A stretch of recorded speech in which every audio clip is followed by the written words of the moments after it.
Ang pag-uusapan natin ay kung paano nyo makukuha yung inyong documents or paper na pwede nyo na siyang i-online, register, ganon, para malaman nyo yung inyong exit visa.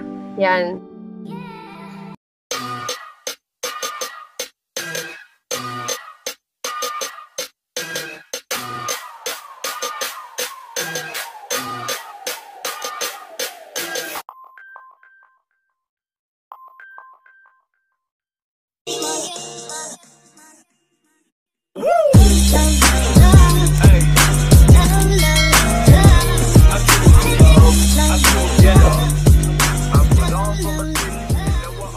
Welcome back to my YouTube channel mga kanaong. So, it's me again, ang inyong kanaong, si Ate Maria. So, for today's video po, pero bago yan, kung bago pa lang kayo sa aking YouTube channel, don't forget to like, share, and subscribe.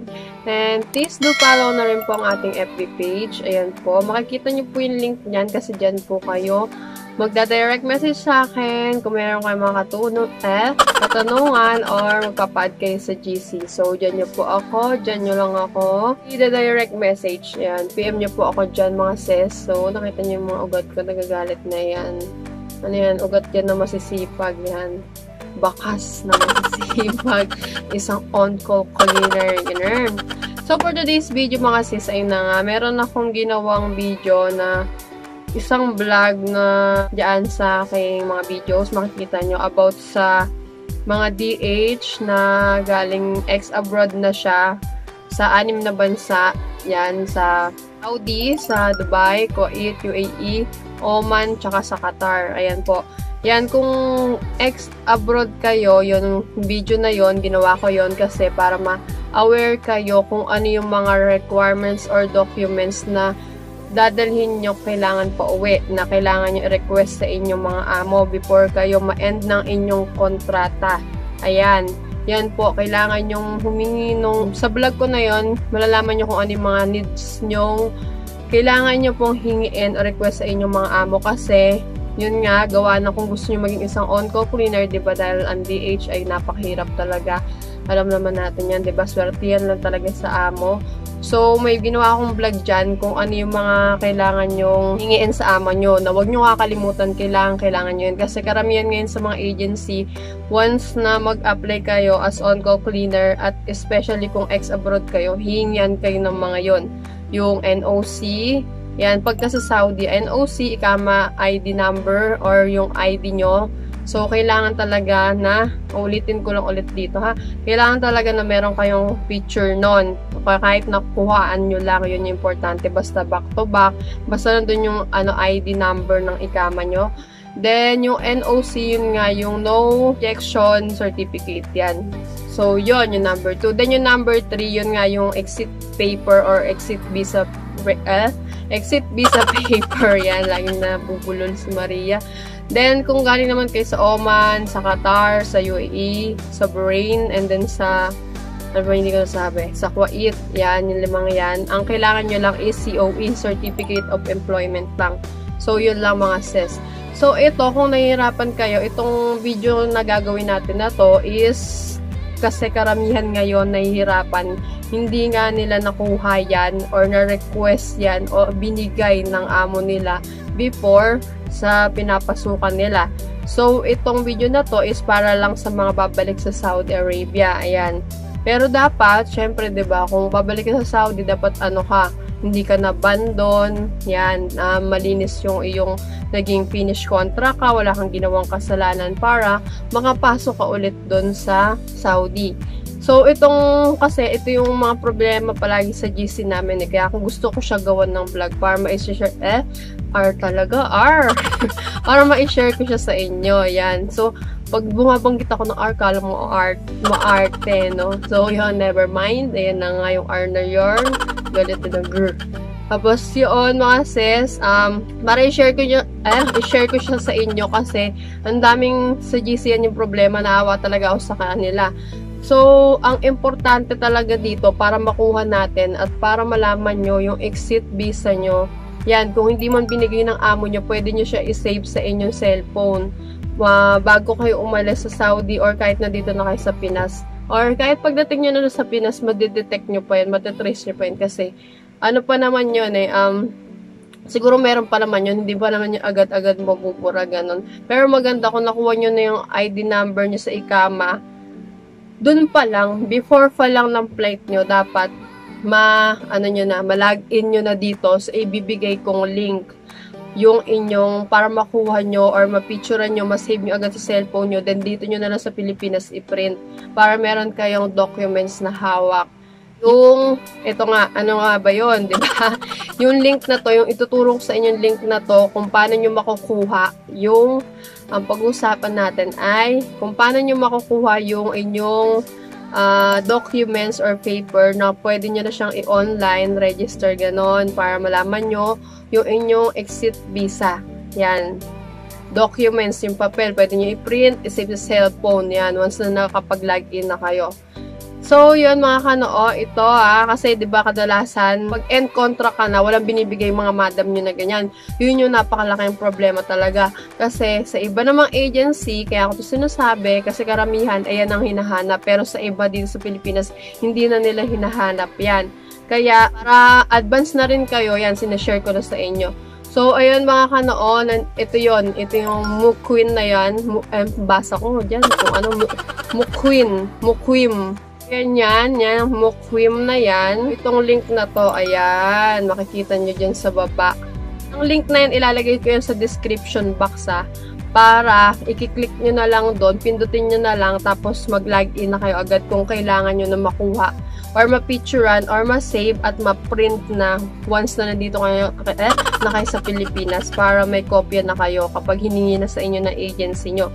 Pero meron rin naman mga agency na hindi na hinahanapan yan. Pinapa-firma na lang kayo sa undertaking. Yon na talagang natapos nyo yung kontrata nyo, nalabas na sila once na nagsinungaling kayo. Yung ganun parang waiver siya na wala talaga kayong kasalanan or nagawang masama or mali dun sa inyong napuntahang bansa. Yon. So, hindi naman sa kanila ano yun, parang yung ibang agency dito maluwag naman. Pero sa iba, talagang hinahanapan nun para alam nila kung talagang hindi ka na-ban. So, syempre, di ba, pagdating doon, kayo rin yung problema, mamaya ma-hold po kayo doon, makulong pa kayo, di ba, lalo sa Saudi, mga ganyan. Dapat, kayo mga, especially, shoutout sa mga DH, ayan, so, ensure nyo kung talagang yung visa na binigay sa inyo ng inyong amo ay exit visa na, hindi siya re-entry. Kasi pwede kayong maban dyan ng mahigit 3 to 5 years po. Ayan, akala nyo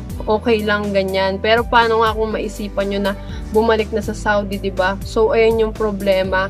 Especially sa mga Muslim, diba? Kasi hindi naman sila pwede sa ibang Asia na lugar, diba? So, ayun, kaya dapat i-ensure nyo palagi na exit visa yung binigay sa inyo ng amo nyo. Kasi may ibang amo na ganyan eh. Talagang maloloko. Lalo na kapag gusto nilang bumalik ka sa kanila. So, yun mga kanoo. Maging aware kayo, alert kayo ha. Dapat alam nyo yan para hindi kayo maban at hindi rin kayo mahirapang bumalik sa Saudi. So, ayun na nga. Itong tutulong ko sa inyo is para ma-detect nyo or malaman nyo yung karoon kayo ng kopya sa yung exit visa. Yan. Or final exit certificate, gano'n. O yung papel yan, diba? Talagang nag-exit kayo, hindi kayo yung re-entry, hindi kayo mababan, yung gano'n, walang problema. Talagang tapos na yung kontrata nyo sa Saudi, gano'n. Finish na talaga lahat, gano'n. So, ayan yung pangalan na yan. Ilalagay ko yung link na to dun sa ating description box, mga kano, ha? Yan, i-click nyo na lang dun yung hanapin. So, ayun na nga. Tuturo ko sa inyo, ayan.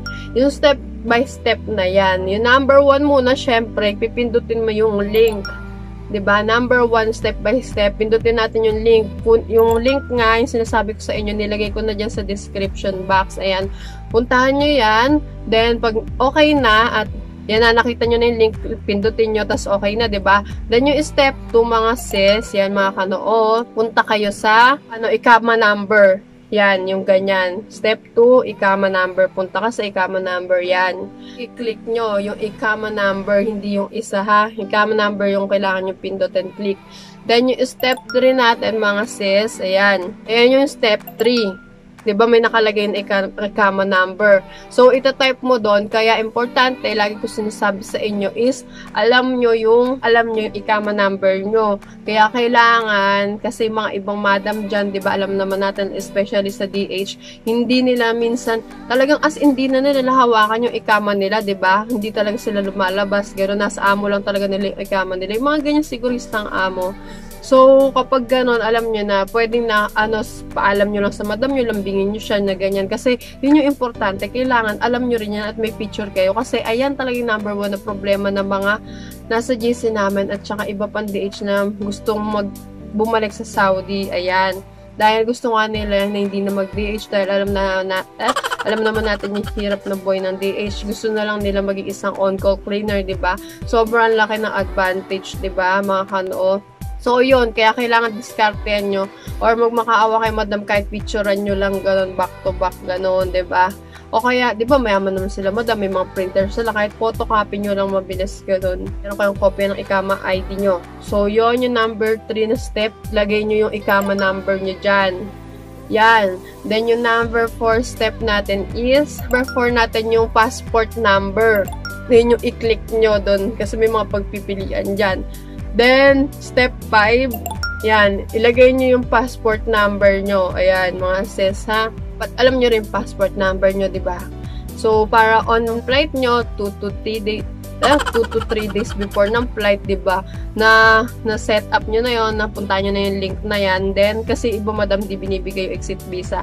So, save nyo na lang sa cellphone nyo, di ba, mga kanoo? Yan. Ito, sa mga gustong bumalik sa Saudi, ayan yung link na inyong, dito naman, yung na makakatulong sa inyo. Ayan, Mukwim, tama yung basa sa kanya, di ba? So, tayo sa step 5, yun nga, yung nilagay nyo na yung passport number. Punta tayo sa step 6. So, sa step 6, ayan, nakikita nyo naman yan, yung nasa baba, yung check. Pindutin nyo na yung check na yan. Then, lalabas na. So, yun na. Finally, ayan na yung makikita nyo, yung ganyan na.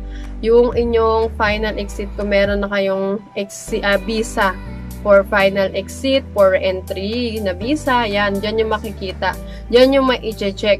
Then, pwede nyo na yun i-save. Then, pwede nyo siya, para nasa cellphone nyo na, may documents na kayo. Para once na pag-uwi nyo, may documents pa kayo. Dun nyo na lang ipapaprint, diba? So, yan yung makikita kung expired na rin. Yan, yan yung makikita lahat. Kaya, importante, hindi nyo mo magagawa yun kung hindi mo alam yung ikama number mo. So, kaya yun. Ngayon pa lang sinasabi ko na sa inyo, gawan nyo na ng paraan kapag sa madam nyo na kahit hiramin nyo lang, picturean nyo lang, ganon. Kayo na bahala makipag-usap sa madam nyo kung anong way. So, yun, sana nakatulong na naman ako sa inyo. Yan, mga sis. Kasi ito talaga yung number 1 na pinoproblema ng ating mga ex-abroad. Yan, na gustong bumalik sa Saudi. So, be aware. Then, sa mga kakilala nyo rin na ganito yung problema, ayan, i-share nyo na lang para makatulong din tayo sa kanila, diba? Lagi ko sinasabi, diba? Sharing is blessing. So, sana yun mga kasis. Until my next video. Kung bago ka pala sa aking YouTube channel, kung nagandahan ka sa ating very informative videos, then, huwag mo kalimutan yung i-thumbs up. Libre lang naman yan. Huwag kayong madamot dyan.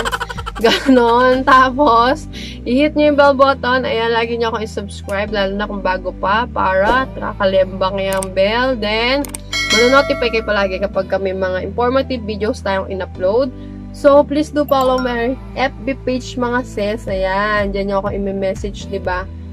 Ayan, yung makikita nyo dyan, and dyan nyo ako ma-message. Then, yung mga nasa YouTube ko rin is nililipat ko rin dyan.